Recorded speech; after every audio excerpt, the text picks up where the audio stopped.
بسم اللہ الرحمن الرحیم۔ صفت مشبہ آں کے دلالت کند بر اتصاف ذات بمعنی مصدری بے وضع ثبوت۔ صفت مشبہ کی تعریف کر رہے ہیں کہ صفت مشبہ کسے کہتے ہیں۔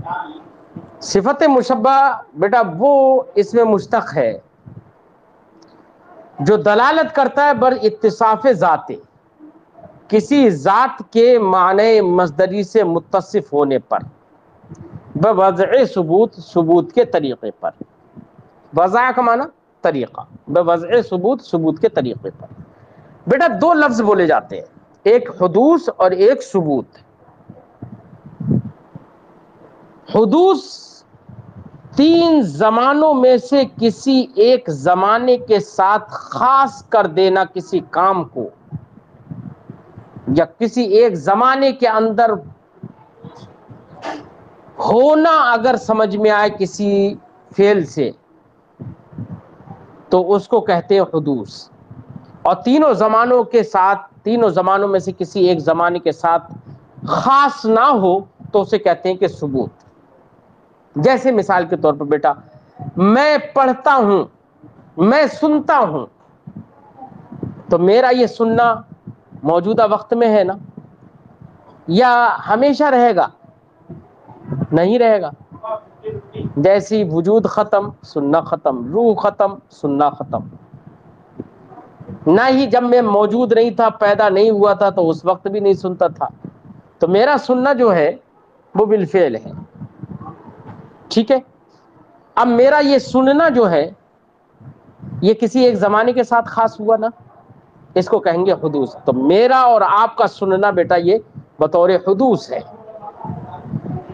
اور میں کہوں اللہ سمیع ہے، اللہ سننے والا ہے، تو بتاؤ اللہ کا سننا کسی زمانے کے ساتھ مختص ہے؟ نہیں، وہ ہمیشہ سے ہے، ہمیشہ رہے گا۔ ایسی اس کا سننا بھی ہمیشہ سے ہے، ہمیشہ رہے گا، کسی زمانے کے ساتھ مختص نہیں۔ تو اللہ کا سننا یہ بطور ثبوت کہلائے گا۔ صفت مشبہ اور اسم فاعل کے اندر یہی فرق ہوتا ہے بیٹا۔ صفت مشبہ بھی ایسی ذات پر دلالت کرتا ہے، اور اسم فاعل بھی ایسی ذات پر دلالت کرتا ہے جو ذات معنی مصدری سے متصف ہوتی ہے، اور صفت مشبہ بھی ایسی ذات پر دلالت کرتا ہے جو معنی مصدری سے متصف ہوتی ہے۔ لیکن دونوں میں فرق ہوتا ہے ثبوت اور حدوث کا۔ اسم فاعل دلالت کرتا ہے بطور حدوث، اور صفت مشبہ دلالت کرتا ہے بطور ثبوت۔ اسی لیے اللہ رب العزت کو صفت مشبہ کے ساتھ ہم کہیں گے اللہ حکیم، اللہ علیم، اللہ سمیع۔ اسم فاعل کے ساتھ نہیں کہیں گے اللہ سامع۔ کیوں؟ اس لیے کہ حدوث کے طور پر ہوگا، اسم فاعل حدوث پر دلالت کرتا ہے۔ بات سمجھ میں آ گئی ہوگی۔ فرماتے ہیں صفت مشبہ آں کے دلالت کند بر اتصاف ذات بے معنی مصدری۔ صفت مشبہ وہ اس میں مشتق ہوتا ہے جو دلالت کرتا ہے کسی ذات کے معنی مصدری سے متصف ہونے پر، بوضع ثبوت، ثبوت کے طریقے پر۔ وہ اس میں فاعل دلالت میں کند بر اتصاف، اس میں فاعل بھی دلالت کرتا ہے ذات کے معنی مصدری سے متصف ہونے پر، لیکن فرماتے ہیں بطور حدوث، وہ دلالت کرتا ہے بطور حدوث۔ ولہذا صفت مشبہ ہمیشہ لازم باشد، کہہ رہے ہیں اسی وجہ سے کہ وہ بطور ثبوت دلالت کرتا ہے، اسی لیے صفت مشبہ ہمیشہ لازم ہوتا ہے، اگرچہ از فعل متعدی آیت، اگرچہ فعل متعدی ہی سے کیوں نہ آئے، لیکن ہوگا لازم، کیونکہ اس کو متعلق کی ضرورت نہیں رہے گی۔ بس فرق در سامع و سمیع است، لہذا سامع اور سمیع کے درمیان فرق یہ ہوگا کہ سامع اس میں فاعل ہے، سمیع اس میں صفت مشبہ ہے۔ دونوں کے درمیان معنی کے اعتبار سے فرق یہ ہوگا کہ سامع دلالت می کند بر ذاتے کے موصوف باشد بشنیدن چیزیں بالفعل، کہ سامع دلالت کرتا ہے ایسی ذات پر، سامع کہتے ہیں سننے والی ذات، ٹھیک ہے۔ تو سامع نے بتایا ایسی ذات کو، ایسی ذات پر دلالت کری جو ذات موصوف ہے بشنیدن چیزیں بالفعل، کسی چیز کو سننے سے موصوف ہے بالفعل، ٹھیک ہے، ایک خاص زمانے میں۔ ولہذا بعد عام مفعول آمدن می توانت، اسی لیے اس کے بعد مفعول لایا جاتا ہے، لانا چاہیے۔ جیسے کہا جائے سامع کلامک، تمہارے کلام کو سننے والا۔ وہ سمیع دلالت بھی کند برذات کے موصوف بسما باشد بطور ثبوت، اور سمیع دلالت کرتا ہے ایسی ذات پر جو موصوف ہو سمع سے، سننے سے موصوف ہو لیکن بطور ثبوت۔ اعتبار تعلق بچیز درا ملحوظ نیست، اس صفت مشبہ کے اندر کسی چیز سے تعلق کا اعتبار کرنا یہ ملحوظ نہیں ہے، جبکہ اس میں فاعل کے اندر کسی نہ کسی چیز سے تعلق کا اعتبار کیا جا رہا تھا۔ ہم نے کہا سامعن سننے والا، تو وہاں پر یہ اعتبار کیا جائے گا کہ جس کو سنا جائے گا اس کا ذکر کیا جائے، کسی نہ کسی چیز کو سننے والا ہوگا تو اس کا ذکر کیا جائے، یعنی مفعول کا ذکر کیا جائے، ٹھیک ہے۔ اس کے برخلاف صفت مشبہ کے اندر ہم نے کہا سمیع سننے والا، یہاں پر کسی چیز کا اعتبار نہیں ہوگا کہ اللہ رب العزت سننے والا، آپ کے کس چیز کا سننے والا ہے، ارے وہ تو سبھی چیزوں کا سننے والا ہے، تو کسی چیز کا تعلق اس سے کیا جائے اس کا اعتبار نہیں ہوگا۔ فرماتے ہیں اعتبار تعلق بچیز ہے، کسی چیز سے تعلق کا اعتبار درا ملحوظ نے صفت مشبہ کے اندر ملحوظ نہیں ہے، بلکہ عدم اعتبار تعلق بچیز ملحوظ، بلکہ صفت مشبہ میں کسی چیز سے تعلق کا اعتبار نہ کرنا ملحوظ ہے، لہذا سمیع کلام کا نمی تواں گفت سمیع کلام کا نہیں کہا جائے گا۔ یہ صفت مشبہ کی تعریف ہو گئی۔ صفت مشبہ اور اس میں فاعل کے درمیان فرق بھی بتا دیا صاحب کتاب۔ صفت مشبہ کے بیٹا کچھ اوزان ہوتے ہیں، انہی اوزان پر ہی صفت مشبہ آتا ہے۔ جو اوزان ہے وہ بھی قیاسی نہیں ہے، سماعی ہے، اہل عرب سے جیسا سنا گیا ویسا ہی ان کے وزن ماننا پڑیں گے۔ آپ الگ سے صفت مشبہ اپنے طور سے بنانا چاہیں کسی قاعدے سے تو کوئی قاعدہ نہیں ہے، قیاسی نہیں ہے صفت مشبہ کے اوزان۔ صفت مشبہ کے اوزان سماعی ہیں، اہل عرب سے جیسے سنے گئے وہ ہیں۔ کیا ہے وہ اوزان؟ تو یہاں پر چند اوزان صاحب کتاب بتا رہے ہیں، آپ لوگ ان اوزان کو گن لینا کہ کتنے اوزان ہیں۔ سب سے پہلا وزن دیکھیے، صعب صفر صلب۔ صعب صفر صلب میں کیا فرق ہوگا؟ دیکھو، صعب میں عین کلمہ ساکن، صفر میں بھی عین کلمہ ساکن، صلب میں بھی عین کلمہ ساکن، ٹھیک ہے نا؟ بس فرق یہ ہے کہ فا کلمہ پہلا مفتوح ہے، دوسرے میں مکسور ہے، تیسرے میں مضموم ہے۔ صعب صفر صلب، یعنی صفت مشبہ کا ایک وزن ہے فعل، ایک وزن ہے فعل، ایک وزن ہے فعل۔ مثالیں ہو گئیں صعب صفر صلب۔ صعب کا معنی مشکل، صفر کا معنی خالی، صلب کا معنی چکنا یا مضبوط، ٹھیک ہے۔ یہاں پر فا کلمہ کیا تھا بیٹا؟ فا کلمہ میں بدلاؤ تھا، دیکھو صعب صفر صلب، فا کلمہ کہیں مفتوح کہیں مکسور کہیں مضموم۔ اب تین مثالیں اور دے رہے ہیں، حسن خشن ندس، حسن خشن ندس، یہاں پر عین کلمہ کی حرکت دیکھو بدل رہی ہے۔ حسن عین کلمہ سین مفتوح ہے، خشن مکسور ہے، ندس دال مضموم ہے، ٹھیک ہے۔ معنی ہوگا حسن خوبصورت، خشن خوردرا، ندس عقل مند زیرک، ٹھیک ہے۔ یہ بھی فعال فعل فعول، یہ بھی وزن صفت مشبہ کے ہیں۔ اور زئم بیلزن حطم، زئم بیلزن حطم، تو فا کلمہ مکسور ہے، عین کلمہ مفتوح ہے، زئم بیلزن حطم، یہ بھی فعل فعل فعل، یہ تین وزن یہ بھی صفت مشبہ کے ہیں۔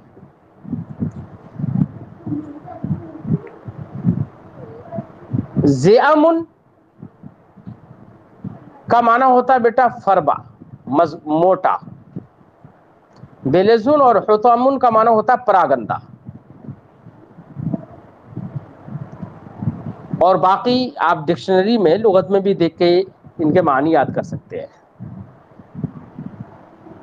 جنوب فعول،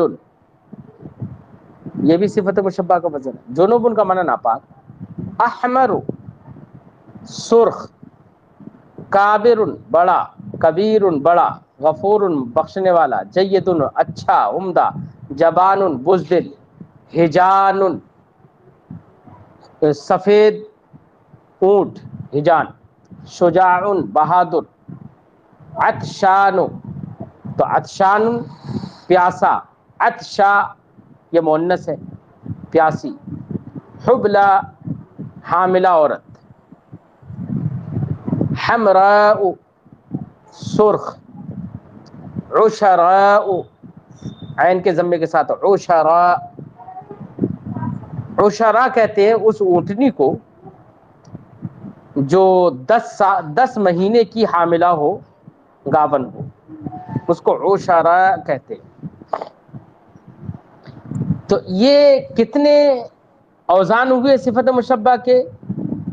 ایک، صعب ایک، صفر دو، صلب تین، حسن چار، خشن پانچ، ندس چھ، ذئام سات، بلز آٹھ، حطم نو، جنوب 10، احمر 11، کابر 12، کبیر 13، غفور 14، جید 15، جبان 16، ہجان 17، شجاع 18، عطشان 19، عطشا 20، حبلہ 21، حمراء 22، عشراء 23۔ تو صاحب علم الصیغہ نے یہاں پر صفت مشبہ کے 23 وزن بیان کر دیے، 23 صیغے بیان کر دیے۔ یہ سماعی ہے، اہل عرب سے ایسے سنے گئے، انہی اوزان پر صفت مشبہ آتی ہے۔ اب صفت مشبہ کی گردان ذکر کر دیتے ہیں۔ فرماتے ہیں بحث صفت مشبہ، صفت مشبہ کی بحث، حسن حسنان حالت نصبی، حالت رفعی میں تثنیہ الف کے ساتھ حسنان، اور حالت نصبی اور جزمی میں یا ماقل الفتح کے ساتھ حسنین، حسنون جمع مذکر سالم بنا دی، حسنون واو کے ساتھ، اور حسنین حالت رفع، حالت نصبی اور جزمی میں جمع مذکر سالم یا ماقل کسرے کے ساتھ حسنین بنا دیا، ٹھیک ہے۔ حسن حسنان حسنون، ٹھیک ہے، اور حسنین اور حسنین وہ حالت نصبی اور جزمی میں ہے، ٹھیک۔ حسنۃ حسنتان حسنتین حسنات، تو حسنات یہ جمع سالم ہے حسنت، ٹھیک ہے۔ یہ صفت مشبہ کی 6 صیغے ہو گئے۔ اسم اعلیٰ کسے کہتے ہیں؟ تو بیٹا اسم اعلیٰ وہ لفظ ہوتا ہے، وہ اسم ہوتا ہے جو دلالت کرتا ہے کسی کام کے، کسی فعل کے صدور کے، صادر ہونے کے اعلیٰ پر، کسی کام کے صادر ہونے کے اعلیٰ پر دلالت کرتا ہے، ٹھیک ہے۔ مثلا میں پڑھ رہا ہوں، میں لکھ رہا ہوں، تو لکھنا، پڑھنا، جانا، آنا، کھانا، پینا، یہ سب افعال ہیں۔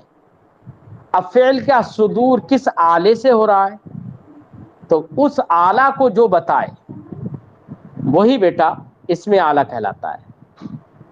جیسے میں پڑھ رہا ہوں، میں لکھ رہا ہوں، ٹھیک ہے، میں مدد کر رہا ہوں، تو مدد کرنے کا آلہ بنا لو، کس چیز سے مدد کر رہا ہوں۔ میں سن رہا ہوں، تو سننے کا آلہ کوئی بنا لو جس سے سن رہے ہیں، جیسے ہم نے کہا مسمع سننے کا آلہ، ٹھیک ہے۔ ایسے ہم نے کہا منصت مدد کرنے کا آلہ۔ تو فعل کے صدور کا جو آلہ بتائے اسی کو بیٹا اسم اعلیٰ کہتے ہیں۔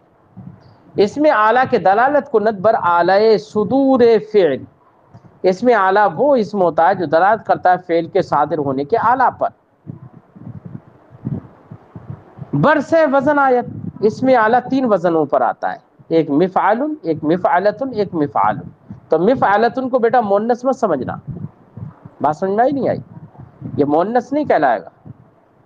جن کتابوں میں یہ لکھا گیا ہے کہ 3 صیغے مذکر کے 3 صیغے مؤنث کے، وہ غلط ہے، خطا ہے۔ یہ اسم اعلیٰ ہی کا وزن تا کے ساتھ ہے، اس میں مذکر مؤنث کی ضرورت ہی نہیں پڑتی ہے اسم اعلیٰ میں، ٹھیک ہے۔ مذکر مؤنث کی تو ضرورت وہاں پر پڑتی ہے جہاں پر فاعل ہو، یہاں پر تو فاعل نہیں، یہاں پر تو یہ اعلیٰ بتائے گا، اس لیے یہاں پر مذکر مؤنث کی ضرورت نہیں پڑتی ہے۔ اس لیے مفعلۃ کو مؤنث کا صیغہ مت بتانا، اس میں اعلیٰ مؤنث کا صیغہ، یہ خود اسم اعلیٰ کا ایک وزن ہے تا کے ساتھ۔ مفعل مفعلۃ مفعال، اسم اعلیٰ کی گردان۔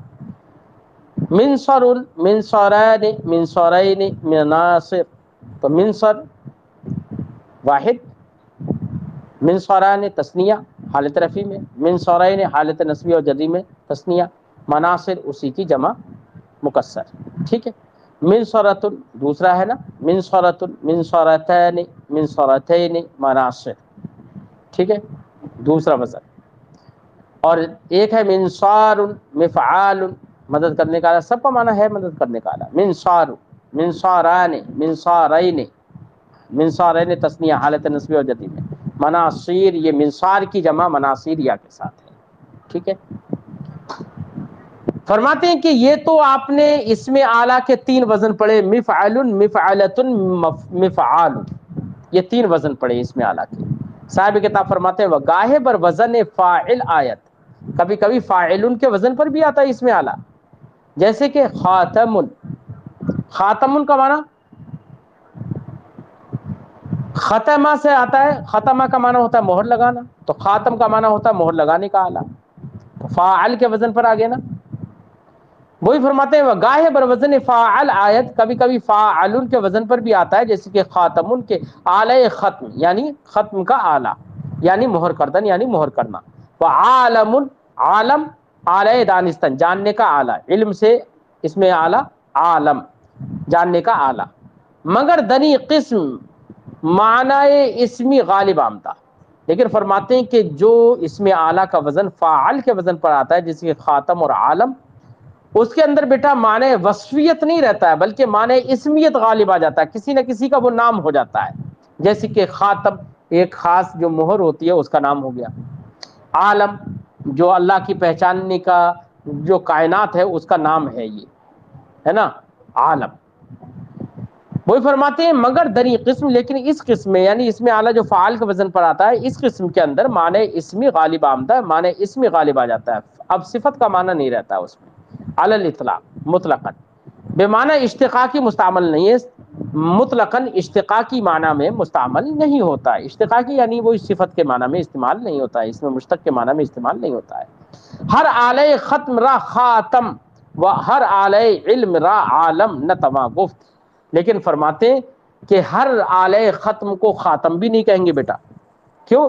اس لیے کہ اس پہ معنی اسمیت غالب آ گیا ہے، وہ تو صرف مہر کے لیے بولا جائے گا، تو جو بھی آلہ ختم ہو، مثلا آپ ابھی پھاوڑا چلا رہے ہیں، اب کہیں پر جا کر آپ پھاوڑا چلاتے چلاتے کام ختم ہو گیا جہاں پر، تو وہاں پر کس چیز پر ختم ہوا، مثلا کہیں پر اینٹیں لگی ہوئی ہے، بنیاد بنی، تو ایسا تھوڑی اب بنیاد کو ہم خاتم کہیں گے، نہیں، خاتم صرف مہر کو ہی کہیں گے، ہر آلہ ختم کو خاتم نہیں کہیں گے، ٹھیک ہے نا۔ اس کا مطلب یہ ہے کہ خاتم جو فاعل کے وزن پر اسم اعلیٰ ہے اس میں معنی اسمیت غالب ہے، ٹھیک ہے۔ فرماتے ہیں ہر آلہ ختم را خاتم، ہر آلہ ختم کو خاتم، و ہر آلہ علم را عالم، اور ہر آلہ علم کو عالم نہ تما گفت نہیں کہا جا سکتا۔